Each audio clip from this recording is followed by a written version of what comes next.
V politiki je predvsem to, kako zna človek poslušati. In če dobro znaš poslušati, se mi zdi, da tudi lažje potem upravljaš vso stvar. Sprememba standardne klasifikacije dejavnosti, ki se je zgodila v začetku leta 2025, je imela tudi eno, kako se to politično prav reče, bombico. No? Pa še eno težavo imamo, to je pa Državni svet velikokrat opozoril. Ne sprejemajte zakonov brez stroke.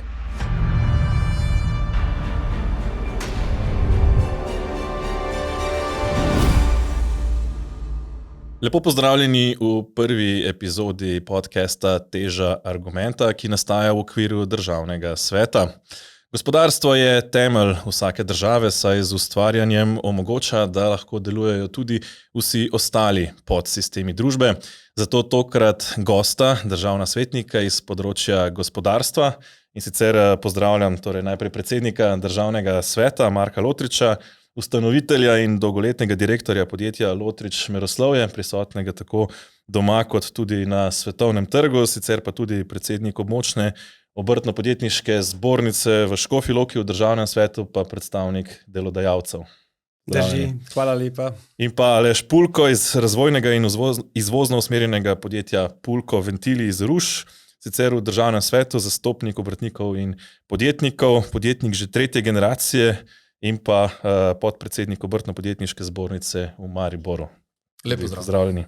Tako da, preden začnemo morda v današnji temi gospodarski bolj, morda za začetek podcast Državnega sveta, prva epizoda je to, je nekako namen preseči debato o tako imenovanem slepem črevesu slovenske demokracije, kot pravijo kritiki, ali kaj je pravzaprav ključni namen po vašem mnenju, gospod Lotrič? Ja, Državni svet je seveda nadzornik, je korektor, je usmerjevalec politike. Pravzaprav debatiramo o vseh zakonih, ki se tičejo nas državljanov, če tako rečem. In vsaka naše delo seveda lahko ljudje razumejo na dva načina. In sicer k temu, da spodbujamo, da se sprejema dobra zakonodaja, in pa nekateri sprejemajo to, da malce nagajamo Državnemu zboru. Pa vendarle, zagotovo se prepričam, da vsak veto, ki ga zglasuje Državni svet, ga zglasuje zato, da želi sporočiti Državnemu zboru in predlagatelju, da naj ponovno razmisle. Naj ponovno razmisle o tem, kaj pravzaprav teh 40 ljudi, ki načeloma prihajajo, ne načeloma, vsi prihajajo iz strokovnega področja, kaj nam znajo povedati, kako izboljšati, zakonodajo. No, in tega si Državni svet najbolj želi. Zdaj, že samo ime, teža argumenta, namiguje na to, kar ste tudi poudarili, vse te argumente, ki jih v Državnem svetu lahko pogosto slišimo, včasih celo tako težke, da podrejo pult, jih Državni zbor in družba sicer sliši. Ja, tudi pult znamo odlom, to smo dokazali, pa vendarle, se pravi, to, kar z mnenji podpremo stališča, lahko rečem, mimogrede 60 takih mnenj je Državni svet sprejel v tem mandatu, 2 leti, na ta način usmerjal tudi politiko dela. Jaz sem siguren v to, da že samo to, da poslanci, poslanke in pa drugi, tako politiki kot drugi ljudje, uporabljajo mnenja pri svojih razpravah, ki izvirajo iz dela Državnega sveta, se mi zdi, da točno na ta način dokazujemo, da je Državni svet absolutno zelo potreben. Posebej pa še takrat, ko gremo na teren, ko obiščemo regije, ko povprašamo župane, nevladne organizacije, podjetja, kmete, obiskujemo različne, prebivalce v pokrajinah, sprašujemo in hkrati predstavljamo, kaj Državni svet je. In roko na srce, ne vem, sam osebno prej nisem poznal delo Državnega sveta. Zdaj, ko pa sam sedim tukaj, ko pa sam soustvarjam politiko državnega sveta, v tem tudi usklajujem delo v državnem svetu, pa vidim, kako pomemben pravzaprav je. Niso ga zastonj napisali v Ustavo Republike Slovenije, pa še, ko sta v Ameriki razpravljala Jefferson in njegov kolega, zakaj bi uvedli senat, so ugotovili, da pravzaprav točno zato, da se ohladi čaj v skodelici, in da ga na ta način lahko bolj užitnega popije. In državni svet je, bom rekel, do neke mere neko telo, ki lahko umiri neko razburkanost v družbi, zato ponujamo državni svet, ponuja prostor, se pravi tudi skupinam, iniciativam, določenim civilnim družbam, da pridejo v državni svet, da razpravljajo. Predvsem moja naloga pri tem je, da uravnotežim pogovor, torej da povabim, če se pogovarjamo recimo o gozdu, če smem tako reči, da povabimo kmetijce, lovce, gozdarje, sprehajalce, nabiralce gob, potem strokovni pogled, ki ga kreira politika, strokovni pogled, ki ga kreirajo strokovne organizacije, fakultete, univerze, in to je, bom rekel, ta plejada enih različnih mnenj, in ki se rezultirajo na koncu v nekih predlogih, ki jih plenarka potrdi, jih sprejme, in seveda na koncu vprašanja zastavimo različnim ministrstvom, vladi, in na ta način tudi kreiramo, se pravi, nastanek novih, upam, da boljših zakonov. Upajmo, ne? Tako bi rekli po slovensko, nobena juha se ne poje tako vroča. Kot se skuha precej vroča tema v zadnjem času, ne? Pa so omrežnine te posebej podjetnike še posebej zadevajo, ne? Predvsem z podražitvami. Vodstvo Obrtno-podjetniške zbornice je podobno kot vlada pozvalo agencijo za energijo k odstopu oziroma vodstvo te agencije. Zdaj, morda kako velik problem za gospodarstvo predstavlja ta omrežninski akt, ne? Kako močno se to pozna pri podjetnikih, morda gospod Pulko? Ja, hvala lepa za vprašanje. Zdaj, zelo jasno je in bom rekel tudi evidentno, da je bil ta sprememba sprejeta v popolnoma napačnem delu leta. Se pravi, sprejeli smo ga v zimski sezoni, ki ima že po svojem sistemu toliko večjo porabo, in seveda to tudi se odraža v mnogo višjih stroških pri naših članih, pri podjetjih, ki na nek način ustvarjajo dodano vrednost, kot ste sami povedali, v Sloveniji, in na ta način tudi pomagajo vleči ta voz države naprej, ki je mimogrede v zadnjih nekaj letih kar za 7 milijard stroškovno močnejši.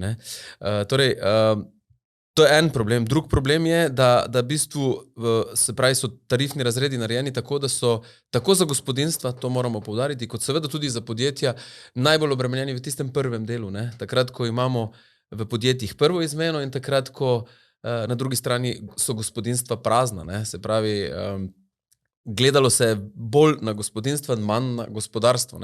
Večina podjetij, mikro, malih, srednjih, deluje pravzaprav v tej prvi izmeni dela, se pravi od zjutraj od 6. do 2. ure, kjer je pa tarifa najvišja. In se pravi, po eni strani smo jih sezonsko sedaj kaznovali, po drugi strani pa še seveda v tem segmentu, ko je pri nas največ na nek način tudi porabe. In tretja stvar, ki je pa, bom rekel, po mojem osebnem mnenju in pa seveda tudi mnenju Obrtno-podjetniške zbornice Slovenije, najbolj problematična je pa ta, da smo najbolj kaznovani tisti, ki smo investirali v zelen prehod, torej v sončne elektrarne. Te nam danes predstavljajo špice v meritvah in obračunani smo po teh špicah. Kar želim s tem povedati, je to, da je država zaradi vseh napak, ki sem jih prej naredil,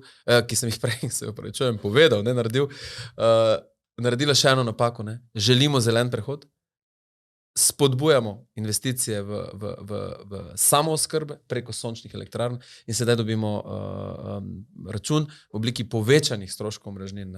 Se pravi, ljudje, ki so investirali v sončne elektrarne, v zeleni prehod, so zdaj kaznovani. Nažalost. Torej, seveda obstajajo rešitve. Če dovoliš, predsednik, samo sekundo bom ti še vzel. Seveda obstajajo rešitve, ampak točno to se je zgodilo. Se pravi, ta ista vlada je rekla, želimo zelen prehod, spodbujamo investicije v sončne elektrarne, ne smemo pozabiti, ne, dve pol leti nazaj smo se pogovarjali o redukcijah, o potencialno možnih redukcijah. Takrat smo vsa podjetja začela razmišljati, kako se lahko teh redukcij rešimo, ker redukcija na nivoju energenta, elektroenergenta zagotovo ne bi bila redukcija na nivoju plačevanja davka, ki jih mora pač podjetje redno odvajati. Torej smo iskali rešitve. Rešitve so bile v samooskrbi. 2 leti je bilo vse popolnoma okej, ne? Danes za spremembo omrežnin ali pa omrežninskega akta pa plačujemo ta davek. Zakaj? Zaradi tega, ker pač sončne elektrarne tudi nekaj viško energiji pošiljajo nazaj v omrežje in ta višek, ki se pošlje nazaj v omrežje, pač dvigne špico in poračunani smo po špici. Torej, priključna moč se nam dviguje, s tem, ko se nam priključna moč dviguje, se nam dviguje tudi strošek za omrežnino. Je ogrožen zeleni prehod, torej s to logiko? Absolutno. Poglejmo še eno investicijo, ki pravzaprav vsi nadaleč prikimavamo, a ne, to je črpalna elektrarna Kozjak. Tam, vekolikor bo ta omrežninski akt obstal tak, kot je, potem lahko 600 milijonsko investicijo, ki jo trenutno načrtujejo v DEM-u oziroma v HSE-ju, lahko samo odpišemo. Kajti najprej se bo omrežnina plačala za elektriko, ki bo po noči gnala vodo na vrh Kozjaka, potem pa seveda, ko bomo to vodo spuščali, bomo dodatno še enkrat omrežnino plačali, ko jo bomo pošiljali v omrežje. Torej, že danes lahko trdimo, da taka investicija ne bo nikoli rentabilna in se mi zdi, da mi od zadaj nekako nekdo prigovarja, se to je pa TEŠ 6, namreč takrat, ne vem, a smo upoštevali CO2 kupone, ravno tako zdaj računamo, ali bomo upoštevali omrežninski akt. Tukaj noter se mi zdi, da sami sebe res obremenjujemo, si nalagamo na hrbtnike, skale v njega dajemo, samo zato, da nam nekaj ne bi uspelo. Zdaj, če mogoče izzovem, zagovorniki omrežninskega akta opozarjajo, da bi pravzaprav s tem se zgolj pravično porazdelilo, torej bremena, glede na to, koliko kdo uporablja omrežje in da tisti, ki zdaj po novem plačujejo več, pravzaprav so do sedaj plačevali premalo. Kako razumete recimo to? Jaz si najprej želim to, da pač omrežninski akt oziroma cene za gospodinjstva ostajajo ali pa se prilagodijo pravzaprav z možnostim, ki jih ljudje sploh lahko plačujejo. Ta trenutno cena, ki če bi v polni meri jo obračunali, ne pozabimo, čez leto dni ne bo več takega interesa in bo cena enormno poskočila. Drug problem pa ga vidim predvsem pri recimo podjetjih, ki imajo visoko porabo električne energije. Zakaj? Ta podjetja pravzaprav sploh ne obremenjujejo omrežja. Ta podjetja pridobivajo elektriko po visoki napetosti, sami so vlagali v transformatorje, sami so vlagali naprej v samo razvodje te električne energije in je res nestrokovno trditi, da podjetja zdaj najbolj obremenjujejo sistem. To sploh ni res. Obremenjujejo ga, bom kar povedal, obremenjujejo ga male sončne, male veterne in male elektrarne. Zakaj? Zaradi tega, ker mi moramo ta omrežje po celi Sloveniji zgraditi. Zato vnepno danes se načrtuje preko 4 milijarde vlaganja v ta naš sistem, ampak ne zaradi enega pametnega načrtovanja naše energetske prihodnosti, pač pa zaradi tega slepega vlaganja v neko zeleno prihodnost. Mimogrede, Svetovna banka je že 5 let nazaj povedala, da Slovenija ni država, v kateri bi proizvajali sončno energijo oziroma energijo z pomočjo sonca in vetra. Še celo tako daleč so šli potem v strokovnih komentarjih, da je Slovenija toliko primerna za pridelavo energije preko sonca in vetra, kot da bi Slovenija proizvajala oziroma pridelovala riž. Samo za eno primerjavo, kako so nas vse te leta zdaj nekam ali zavajali ali niso imeli pravih podatkov. Skratka, mislim, da zeleni prehod do zdaj je bil sicer usmerjen absolutno samo v institucije, v neko agendo, ki ni bila prilagojena človeku, ni subsidiarna, se pravi, ne začne se pri človeku, ne začne se pri načrtovanju v občinah, potem v pokrajinah in na državi. Skratka, mislim, da smo pa vendarle dosegli že v Evropi premike. Ne govori se samo več o zelenem prehodu, ampak je tukaj vejca, zeleni prehod z uporabo nizke cenovno dostopne energije. Se pravi, ne nizke, stalne cenovno dostopne energije. To pa pomeni, da lahko uporabljamo elektriko vedno, ko jo bomo potrebovali, po zmernih cenah.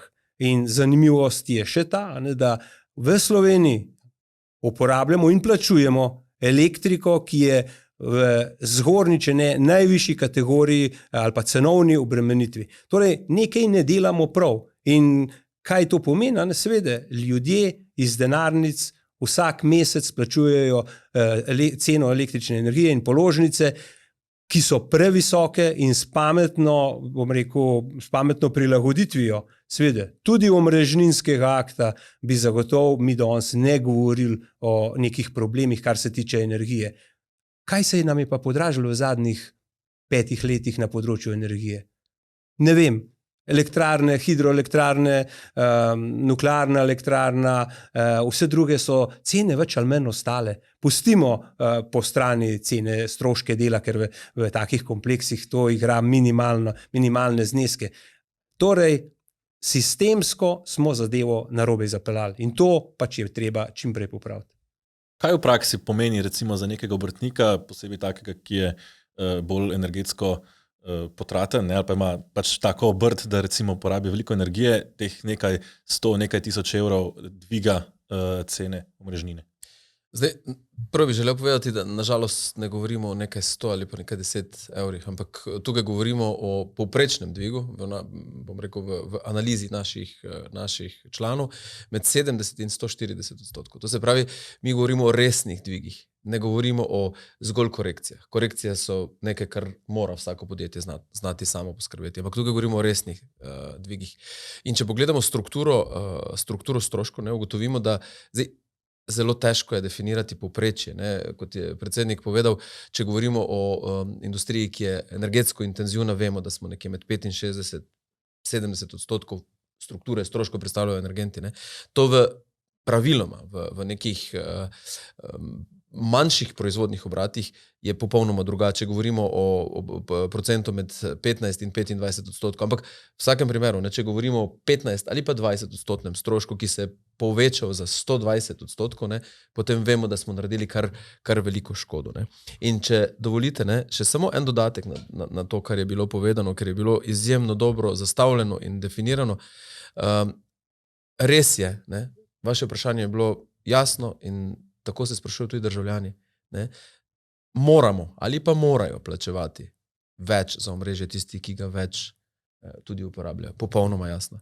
Vendar en korak naprej, če pogledamo dobičke elektrodistribucijskih podjetij v zadnjih 2-3 letih in če naredimo korelacijo med tem, kar je bilo prej povedano, da smo v bistvu na drugem ali pa v nekih področju na prvem mestu v Evropi po višini električne energije, po strošku ali pa po ceni po megavatu električne energije, nekaj ne ustreza. Se pravi, na eni strani imamo vladni odgovor na omrežnine, mimo grede, to moram povedati in poudariti, vse delodajalske organizacije, vključno z Obrtno-podjetniško zbornico, smo mnogo pred sprejemom akta, tako predsednika kot ministra za gospodarstvo, kot celotno vlado, zelo jasno, z analizami in izračuni opozarjali, kaj se bo zgodilo. Nihče nas ni poslušal. Sedaj, ko se je to zgodilo, ti isti želijo odstop ljudi, ki so odgovorni. Mislim, ne zdi se mi korektno. Jaz mislim, da niso tisti, ki bi danes ali pa ki so danes pozvani k odstopu odgovorni za to. Jaz mislim, da kar neka vrsta politične odgovornosti, ki se je zgodila in je v tem trenutku problematična. In kaj lahko danes naredimo? Zopet rešitev nekega podjetnika, ki je na svojo proizvodno halo naredil fotovoltaično ali pa sončno elektrarno, se opravičujem. Kakšna je rešitev? Dodatna investicija v hranilnike, dodatna investicija v elektronizacijo ali pa elektroniko usmerjanja tega, da bomo v bistvu znali na nek način reševati ta problem. Ampak kaj smo naredili? Ponovno gremo v investicije in to podjetja, ki smo bila zavedena, Jaz mislim, da tudi tega ne bomo naredili. Ne? In ko je bil omenjen kozjak, ne? Če se pogovarjamo na eni strani o hranilnikih električne energije v baterijah, ne? Je to edini naravni pravi vir shranjevanja električne energije, ker takrat, ko so špice, črpamo vodo navzgor in takrat, ko jo potrebujemo, peljemo navzdol. Vsi vedo to, ne? Mislim, samo mi se tega ne zavedamo. In še samo zadnja stvar, ne? Glede akta, ne? Ta akt je bil prevzet iz nekega španskega modela, v katerem je struktura proizvodnje električne energije popolnoma drugačna, struktura podjetništva in gospodarstva popolnoma drugačna kot v Sloveniji. Ne? Zdaj samo pogledajmo število sončnih dni in število sončnih dni tukaj in tam, vidimo, da nekaj ni narobe, pa še ne, tudi tam ni bil implementiran. Samo v eni pokrajini je bil 1 mesec uveljavljen, pa zavržen. No, mi pa se zdaj z njim pogovarjamo, kako ga bomo rešili, kako bomo gospodarstvo. Jaz mislim, da kar nekaj stvari v tej zgodbi je bilo napačnih in upam, da jih bomo znali popraviti. Zdaj, ko smo pri popravkih, moraš jaz te želim. Ja, mogoče samo to, ne, prav zanimivo je, res španski model smo prinesli v Slovenijo, pa še to samo na področju gospodinstev, sploh ne za področje gospodarstva. To je, mislim, da vse povejo strokovnjaki, ki so to pripravljali. Zdaj, kot rešitev je vlada nekako sprejela rešitev za gospodinstva in jih je razbremenila, ne pa tudi, oziroma lahko rečemo, je spet prelomljena obljuba pri gospodarstvu. Kaj recimo pričakujete zdaj, da se tukaj zgodi, da se spremeni na področju za gospodarstvo, na področju omrežnin? Na področju omrežnin bomo pač morali počakati agencijo, kako bo povedala in kako se bo odločila. Ampak ne verjamem, da lahko agencija sama odloča o tem, kako bo slovensko gospodarstvo poslovalo. Jaz mislim, da je to naš družbeni, skupni interes, da omogočimo podjetjem, da bodo lahko delali, da omogočijo ljudem, da bodo imeli službe, da bodo imeli plače in seveda ne nazadnje, ko bodo prišli domov, da lahko operejo, skuhajo takrat, ko imajo čas, ne pa takrat, ko bi lahko si vzeli čez vikend neko prosto uro. In ravno tako je tudi v podjetjih. Ne siliti podjetja v to, da bodo ljudje morali hoditi po noč v službo, čez soboto, nedeljo, čez vikende, čez praznike v službo in ne siliti podjetja v to, da bodo uporabljali agregate. Ker agregate smo leta 2022-2023 že uporabljali, ker je bila cena električne energije je šla čez 200, 300, 400 evrov na megavata. Ne? In danes je naš odgovor sam to, če bomo hoteli priti do neke pametne rešitve, potem moramo čim prej zasaditi lopato, če tako rečem, in zgraditi ta našo JEK2 na način, da še enkrat povprašamo ljudi, ali ima nuklearna energija domovinsko pravico. To od 70 let naprej seveda že dokazuje nuklearna elektrarna v Krškem, pa vendarle treba je ljudem dati podatke, vse, kaj je alternativa. Mnogo študij je bilo narejenih, saj vemo, 12. 13. različica, potem so neke študije držali v predalu, da niso prišli v javnost in mislim, da so to spletke, ki pač samo sejejo nezaupanje v delo odločevalcev, v delu politike in zato absolutno se moramo distancirati od tega in zahtevati od tistih, ki morajo to narediti, da naredijo z eno, dajmo reči, vse neko integriteto, poštenostjo do stroke, poštenostjo do ljudi. In mogoče za samo eno primerjavo. Poznam podjetje, o katerem mogoče v nadaljevanju še kaj več povem, ampak električna energija in plin se danes na mesec plačuje v višini 10 000 evrov. Pred to krizo so jo plačevali 3 000 evrov. Se pravi, 84 000 evrov na leto plačajo več samo za električno energijo oziroma za energijo, hkrati pa iz javnih podatkov zaznamo, da ima podjetje nekje med 25 in 80 000 evrov izgube na leto. Kaj to pomeni?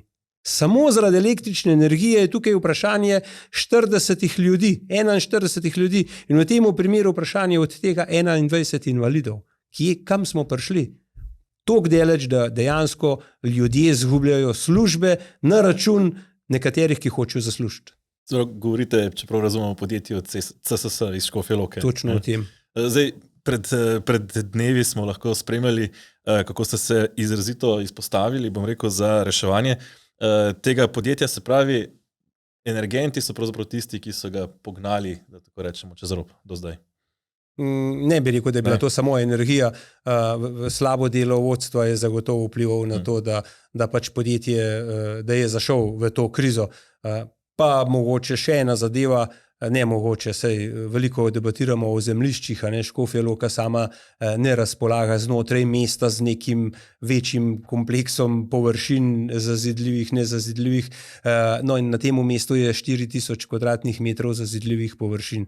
To mnogim diši in verjamem, da je zgodba, v katero smo se vključili tako v območni obrtno-podjetniški zbornici, podjetniki, obrtniki, sindikat, zaposleni, smo se vključili predvsem v temu, da rešimo CSS na način, da pridobivamo dodatne posle, na način, da ljudi opogumimo, da ostajajo naprej v podjetju, in mislim, da smo zelo blizu in smo blizu rešitve.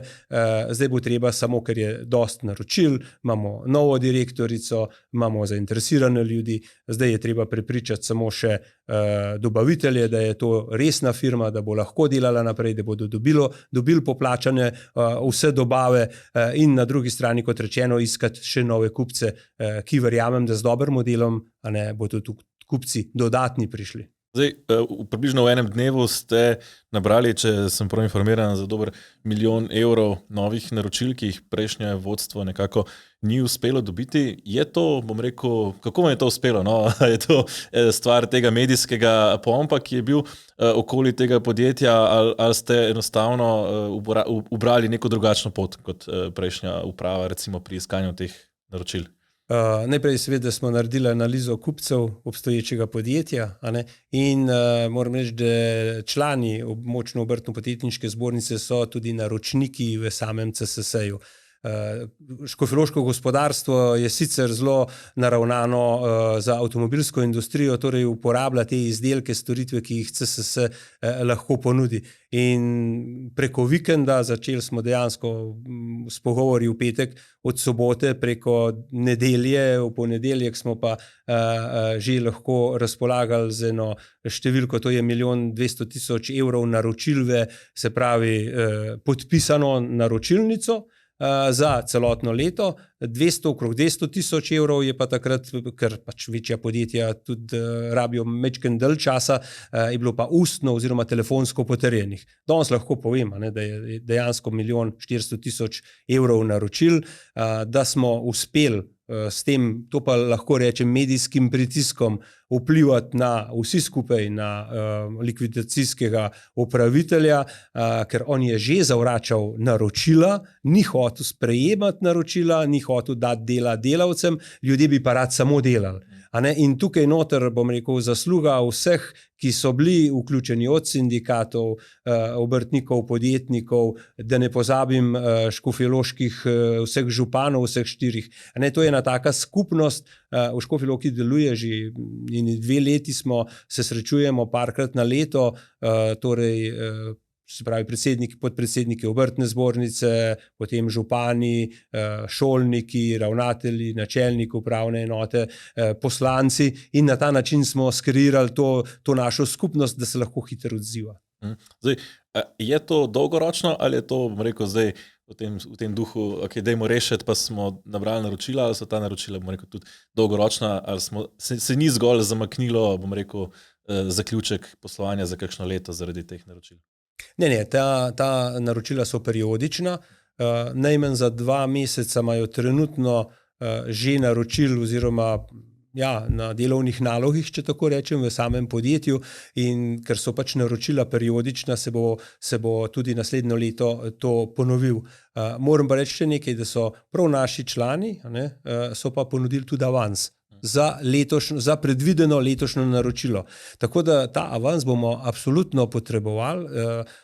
Jaz sam ocenjujem, da ga bomo potrebovali okrog 150 do 160 000 evrov, vključno s to donacijo, ki jo je obljubil območna obrtno-podjetniška zbornica in SOPS, se pravi sindikat obrti in podjetnikov. Tako da računamo, da bomo, se pravi, absolutno se ni zaključila naša pomoč CSS-ju, ampak seveda prenašamo vse aktivnosti na direktorico, sami bomo pa samo izpolnili tisto, kar smo obljubili. Verjamem, da tudi v pogovoru s podjetjem Bodočnost, ki je prav tako invalidsko, prav tako v lasti SDH-ja, pravi gospa Sisinger, da se s podjetjem, z dobrim upravljanjem da dosegati tudi lep rezultat. Ampak tukaj ne mislim samo finančni rezultat, ker rezultat je tudi ta socialna komponenta za ljudi, ki dejansko niso v stanju priti na druge lokacije, ki so tako ali pa drugače ovirani, imajo, ne vem, fizične oviranosti, duševne oviranosti in kako lepo jih je pogledati, ko se nasmejo, ja, tukaj naprej bom lahko delal. Mislim, to je vesele. Ena od zahtev je bila tudi, da se SDH to uvrsti v strateške naložbe, torej med svoje strateške naložbe. Zakaj je tako pomembno, da se recimo to sorazmerno majhno podjetje vrsti v strateške naložbe SDH-ja? Upravljanje portfelja je na SDH-ju, ga jaz razumem, po kriterijih, ki so meni dosegljivi, zgolj pač jasno, dobiček je treba ustvarjati, dodano vrednost na zaposlenega je treba ustvarjati, vse lepo in prav, da se razumemo, zaradi tega, ker to je, bom rekel, tudi naša dediščina vseh državljanov, se pravi, s tem, bom rekel, to je treba dobro upravljati, vsa naša podjetja. Ampak, ko pa se pogovarjamo samo o teh dveh podjetjih, kjer je zaposlenih približno 260 ljudi, je pa treba gledati še na drugo komponento. Ne, da bi delali z minusom. Absolutno ne. Samo ne s takim dobičkom. Ker ta dodaten dobiček, dajmo reči pozitivne nule, je treba vložiti v ljudi, jim je treba prilagoditi delovna mesta. Ljudem, pogledajte, v Škofji Loki je prav zanimiv ta okoliš, kjer se začne za šolo s posebnimi potrebami, potem nadaljujemo z varstveno-delovnim centrom, potem imamo to CSS, se pravi, kjer lahko že ljudje prihajajo iz VDC-ja, že lahko prihajajo tukaj prav v podjetje delati in na koncu, če tako rečem, je dom starostnikov, ki je spet razdeljen v različne kategorije in je ena taka socialna mreža vseh ljudi in predvsem zaradi obvladovanja, zaradi lažjega koordiniranja med upravitelji, direktorji iz tega področja, vse skupaj je pa na nekih 200-300 metrov razdalje, mi zdi, da je to res en tak. To potrebujemo, to potrebuje praktično vsako večje mesto, če bi tako rekel. Zdaj, želiš še kaj dati? Želel sem samo eno stvar dodati, seveda tu predsednik Lotrič odigral svojo vlogo in naredil, bom rekel, velik korak k temu, da je zgodba takšna, kot je danes, ampak želel bi eno stvar poudariti, ki je mogoče vsem skupaj v tem pogledu pobegnila ali pa se nismo zavedali in govori o pomenu teh dveh podjetij za slovensko gospodarstvo. Namreč sprememba standardne klasifikacije dejavnosti, ki se je zgodila v začetku leta 2025, je imela tudi eno, kako se to politično pravo reče, bombico.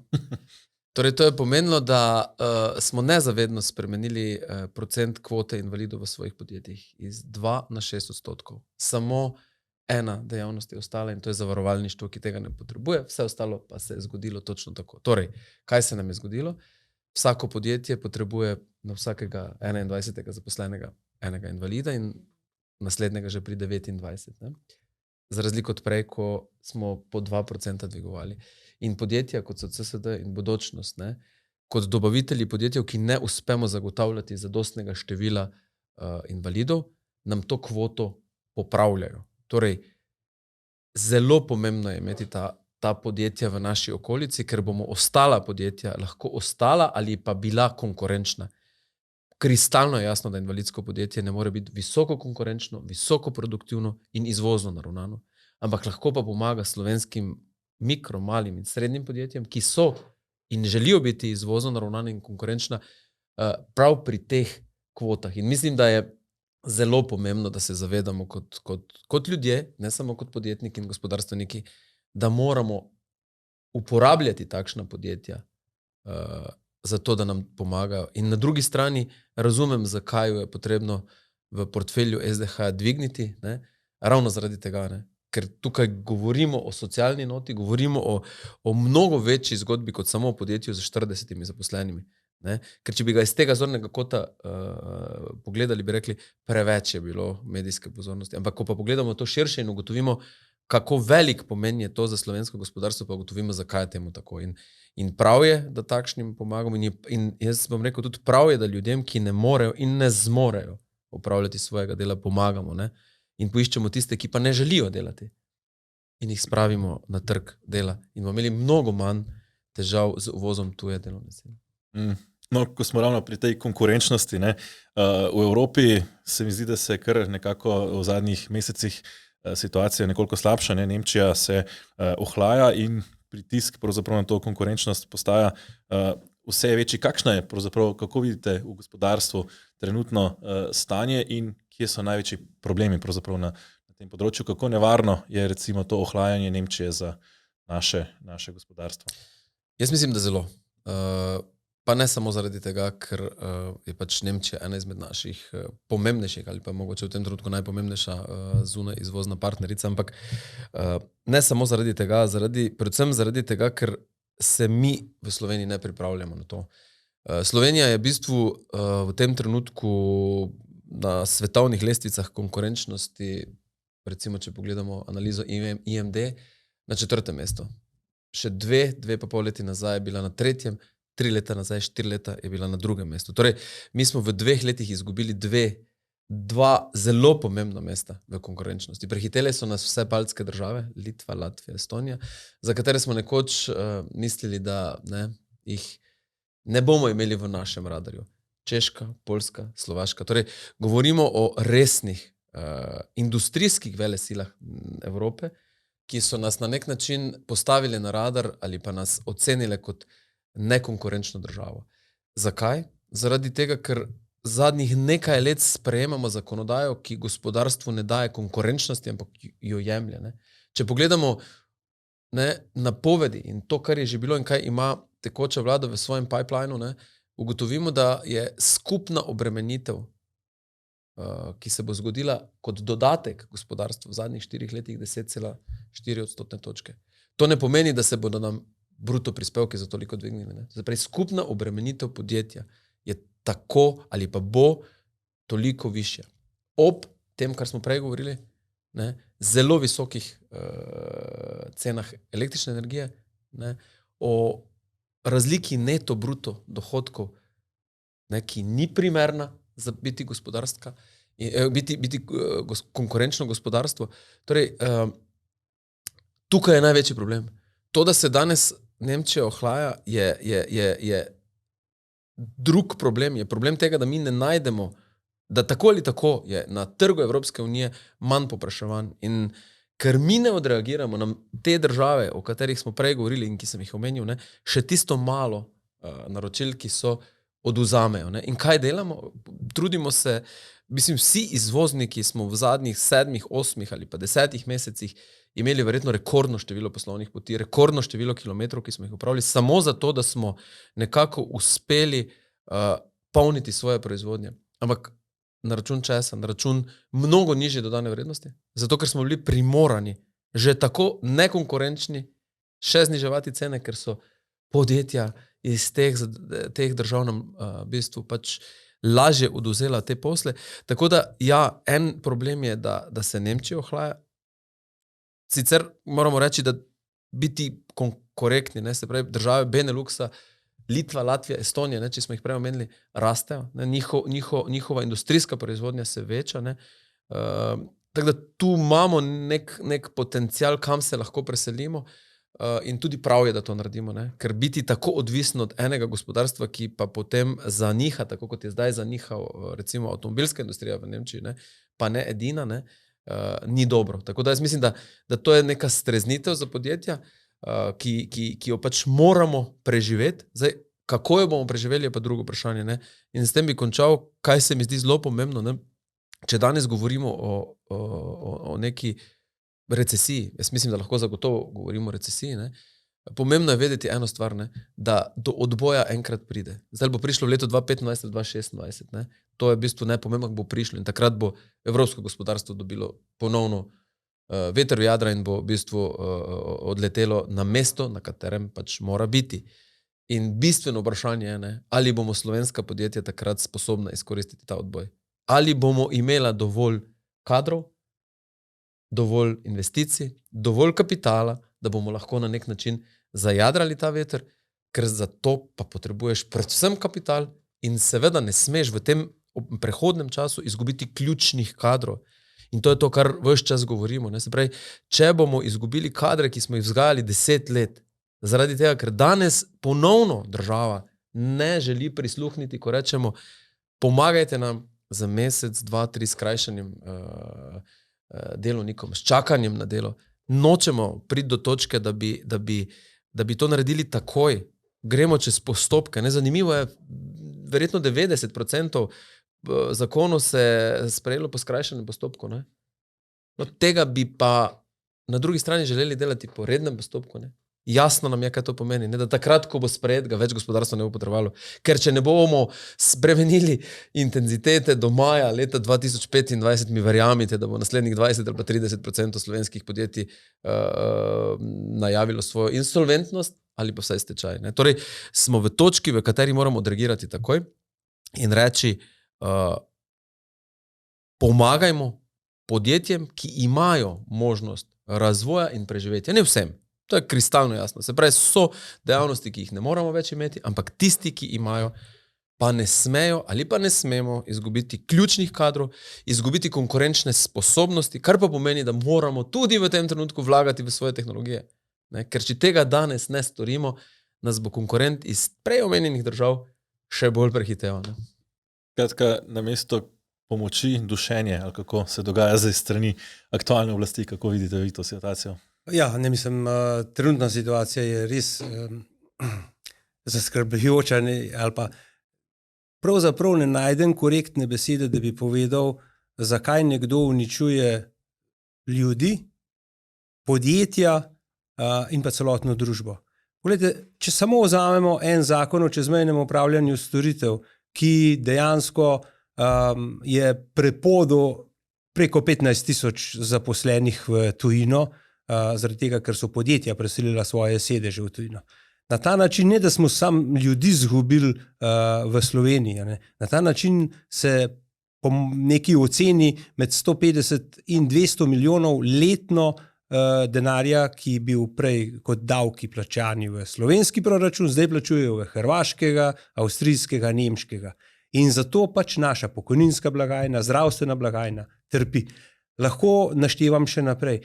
Se pravi, tukaj smo zavestno vrgli. Potem vržemo naslednjih 200 milijonov v nek drug poizkus, pa smo bili pri zdravstveni neki reformi pred letom 2, kjer smo seveda tisti denar porabili, ampak zato, da pa ljudje pravzaprav jezijo na način, da uvajajo evidentiranje, tako imenovano štempljanje, ki ne najde pravega razloga, zakaj to, zaradi nekega posameznega podjetja. Zato imamo inšpekcije. Zakaj spreminjamo davčno zakonodajo, dohodninsko zakonodajo? Ja, zaradi tega, da imajo ljudje manjšo plačo. Mislim, jaz tega res ne razumem. Mi ne živimo od drugega kot od dela. Se pravi, delo se mora splačati v naši državi. Mi moramo dati delu seveda tudi možnost, da človek zasluži od svojega dela. Ne samo, ja, kako ste dobri, ker plačujete davke. Ne. Mi moramo najti rešitev in ta rešitev je, pogledajte, 17 milijard 180 milijonov ne bi letos država porabila za svoje potrebe. Pa ne vem, v lanskem letu, ko je bila kakšno milijardo manj, a smo opazili kakšen podsistem družbe, da je boljš deloval. Smo pa povečali od leta 2022, ko je bilo 10 milijard, se pravi, uplačanega iz davkov in prispevkov, smo zdaj prišli na plačilo 15 milijard. 50% smo povečali pobiranje davkov od ljudi in podjetij, ampak zaradi tega nam ne nudi dejansko država nazaj servisa, ki ga potrebujemo. Pacient ne pride do zdravstvenih storitev takrat in v obsegu, kot bi jih moral. Da ne naštevam vseh drugih, pa še eno težavo imamo, to je pa državni svet velikokrat opozoril. Ne sprejemajte zakonov brez stroke. Sprejel se je zakon o varovanju živali, ali kakorkoli se je že imenoval, pogledajte, iz veterinarske fakultete, sama, vsi od dekanje, profesorskega zbora, njihovi predlogi se v zakonu niso slišali. poklicali so nas, prišli smo se pač na ogled veterinarske fakultete, njihove predloge še enkrat popisali. Vse to poskušali skozi veto svetovati predlagatelju naj spremeni. Nič od tega se ni zgodilo, ampak to je modus operandi, ki smo se ga že malo naveličali, zaradi tega pravim, da smo že na robu obupa in pogledajte, mi smo pred sprejemom pokojninske zakonodaje. Ta sprememba pokojninske zakonodaje bo prizadela, seveda, če hočemo imeti dolgoročno stabilne pokojnine, moramo nekaj spremeniti.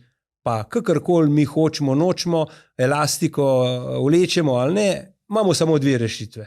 Ali povečamo prispevno stopnjo, ali pa povečamo delovno dobo. Vse ostalo, vse vmes, gledajte, to je kozmetika. A ne? Ampak kdo bo danes ali 40 let zagotovo dost, da ne povečujemo delovne dobe? Jaz verjamem, da ja, ampak na način, da damo vse možnosti, da ljudje ostanejo dlje. Vkolikor se sami počutijo zdravega, vkolikor se delodajalec ima potrebe po teh ljudeh, potem dajmo na ta način narediti, da danes prejemamo recimo, ali pa prejemajo ljudje 40% plače in lahko, pokojnine, in lahko delajo naprej na plači. Zakaj tukaj ne spodbujamo ljudi še bolj? Ne? Zakaj jih ne spodbujamo z celotno pokojnino ali pa z 80% pokojnino?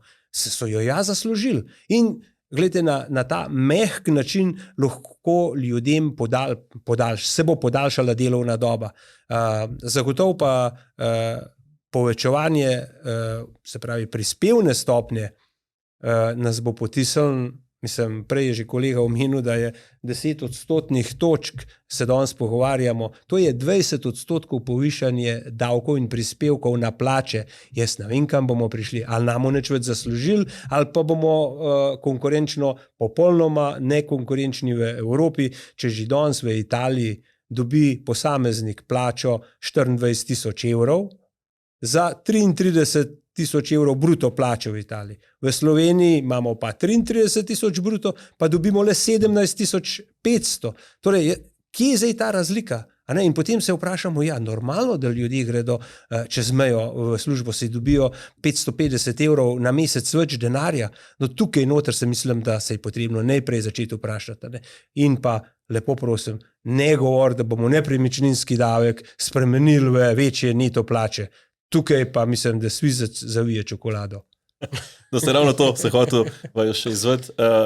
Ravno tukaj vlada pravi, da bo s nepremičninskim davkom znižala torej, obremenitev plač. Zakaj torej, recimo tega ne verjamete? Mislim, verjetno bolj tvoje. Pač v to seveda ne gre verjeti zaradi večjih dejstev. Ena prva je, eno leto pred volitvami se tega pač vlada ne bo lotila, lahko da zdaj govori, ampak v resnici ne bo tega naredila. Druga zadeva je, ker nepremičninski davek, katerikoli, pa če pogledamo sebe, vsak od sebe naprej, zakaj bi dajal nek denar, zakaj bi ga moral plačevati, zato da bo nekdo imel večjo neto plačo. Mislim, lahko se in to še z 1,45% točko. Kaj to pomeni? To pomeni, da bomo v svojem življenju nam bojo nacionalizirali svojo nepremičnino. Se pravi, eno bomo naredili, pa še zraven bomo eno mogli dati državi. Mislim, da je to skregano z vsako logiko. Nepremičninski davek se povsod po svetu pobira na način, da s tem denarjem upravlja lokalni nivo, torej pokrajine ali občine, ker pač pokrajine še nimamo, občine. In s tem denarjem se dela razvoj za ljudi, ki tam živijo. In zdi se mi, da je to prav. Vse ostalo, povečanje plač, je pa najprej znižanje javne porabe v tistem delu, kjer se lahko. Se vidimo, da smo v 5 letih povečali za 70% porabo. In tukaj noter je absolutno naša priložnost. Siva ekonomija, črna ekonomija, če tako rečem, korupcija, po podatkih KPK-ja, imamo tega za 7 milijard na leto. Jaz sicer ne vem, odkje je ta številka, ampak to je uradna številka. Če tako trdijo, potem pa če jo zmanjšamo, bomo še zmerom in vedno lahko zmanjšali bistveno, se pravi, prispevno stopnjo. Mogoče je pa tukaj rezerva, ne? Ker tudi davek od dodane vrednosti, ki bi bil plačan iz teh 7 milijard, bi prišel v državni proračun, ne? Torej, če bi bil ti ali jaz, verjetno na neki drugi poziciji, ne, pa jaz absolutno tudi to funkcijo jemljem popolnoma ne politično, jaz sem gospodarstvenik in to želim tudi ostati, ampak zakaj se država ne ukvarja z materijo, ki bi prinesla mnogo več, ne? Zajezitev sive, črne, kakršnekoli ekonomije, ki ni formalna, bi prinesla, in če je v nivoju 7 milijard, ne, bi prinesla veliko davka na dodano vrednost, bi prinesla veliko prispevkov strani. Aleš, veš kaj mi je rekel in zelo dober kolega, tudi državni svetnik, zaradi denarja se gre. Zato, ker se gre zaradi denarja. Torej, želel sem samo poudariti, zakaj, ali pa dati nek odgovor, ali ne verjamemo vladi in zakaj ne verjamemo, ne? Ker smo na nek način delodajalci to že doživeli. Opozarjali smo, kot je že bilo večkrat strani Obrtno-podjetniške zbornice, tudi z argumenti in z analizami, da bo zakon o čezmejnem upravljanju storitev podjetja pognal izven Slovenije. Točno to se je zgodilo. In takrat je na nek način bila dana obljuba, ki je bila seveda prelomljena, da naj nekako interno poskušamo prepričati podjetje, da ostajajo v Sloveniji, da bodo zaposleni preko dohodnine dobili vrnjeno to razliko, ki jo morajo seveda sedaj preplačati podjetja. To se seveda ni zgodilo, ne?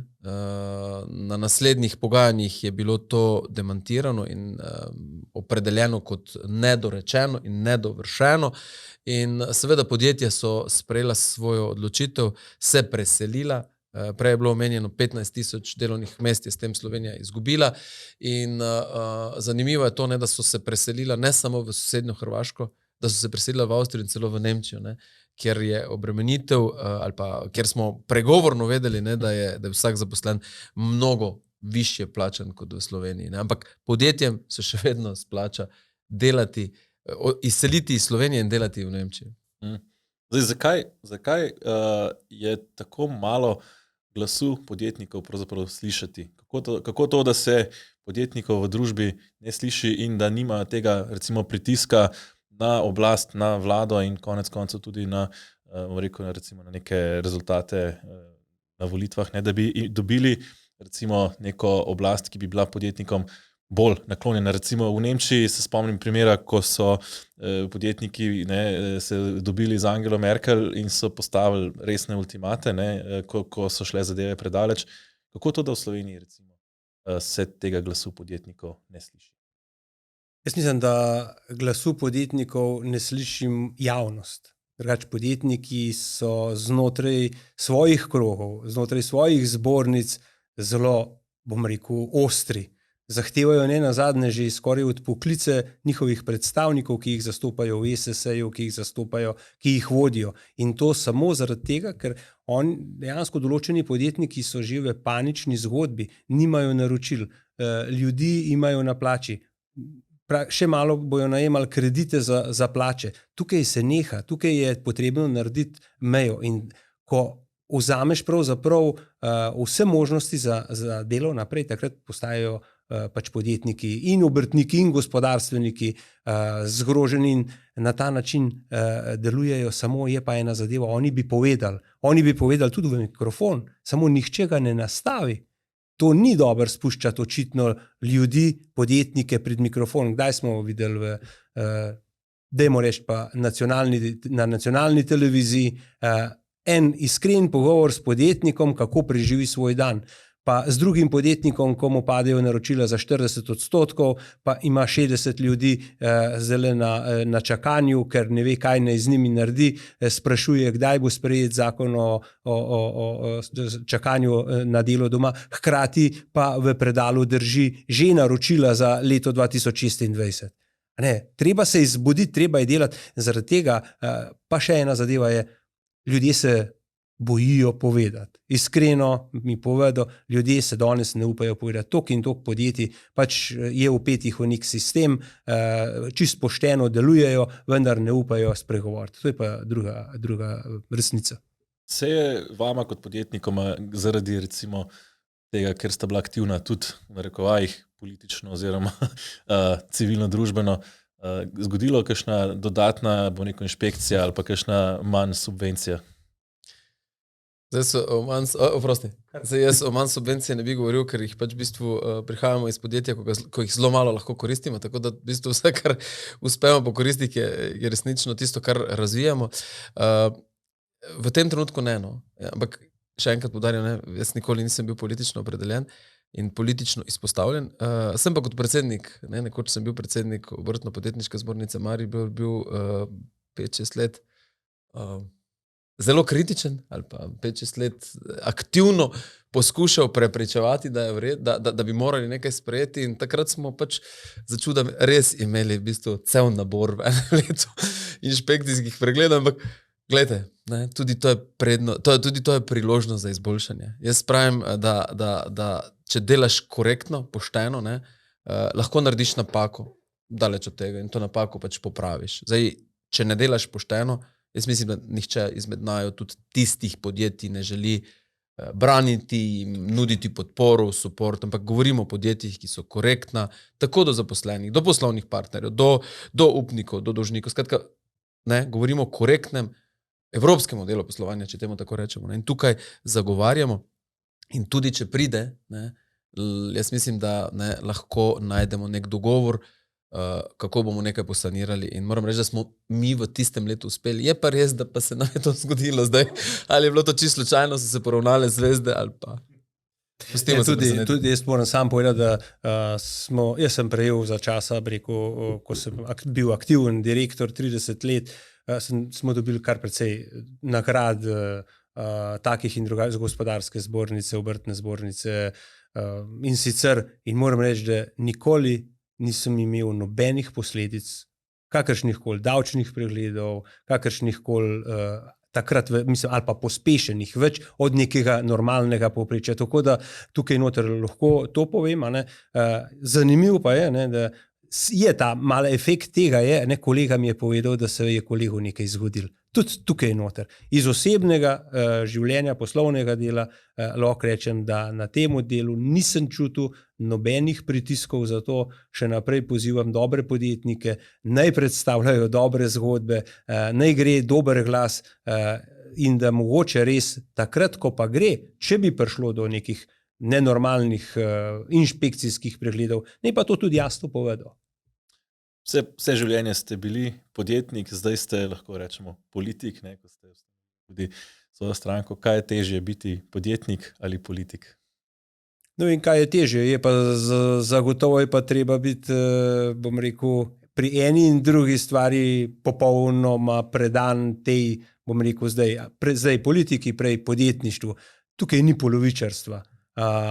Potrebno si je pač skozi 30-40 let delovne dobe si zgradiš neko socialno okolje, ljudi, s katerimi se dobro razumeš, poslovnimi povezavami, ne samo znotraj države, ampak tudi zunaj. In ravno tako je v politiki. Treba si izgraditi socialno okolje, treba si je dobiti somišljenike, treba je razumeti tistega, ki drugače razmišlja. Tukaj mislim, da je v politiki je predvsem to, kako zna človek poslušati.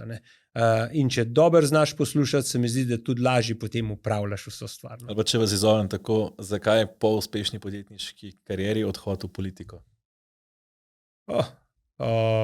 No, seveda, osnovni razlog tiči v temu, da sem lahko uspešno predal podjetje vsem trem najinim otrocem, tako da oni, se pravi Maja, Katja in Mitja, vodijo podjetje. Brez te osnovne substance ne bi mogel tega narediti, tako da hvala lepa, da so mi ta prvi vsej to omogočili. Je pa res, da sem se popolnoma umaknil iz podjetij. Kjerkoli sem bil direktor ali prokurist, imamo namreč se pravi, podjetje Lotrič Meroslovje deluje v 10 podjetjih v 8 državah in iz tega upravljanja sem se popolnoma izločil in še nekaj se mi zdi to zelo v redu, ker ne morem težiti doma, kaj bi jaz naredil, kaj bi oni naredili. Če me rabijo, me pokličejo, ampak še to me samo to pokličejo, a imaš telefonsko številko in koga ne bi poklical. No, to je največkrat zdaj. Tako, evo, pri koncu smo, gospod Lotrič, gospod Pulko, hvala za ta pogovor. Mi, spoštovani gledalci, pa se vračamo že z naslednjo temo, ki bo tokrat o zdravstvu v drugi epizodi, tako da ne zamudite in se še gledamo.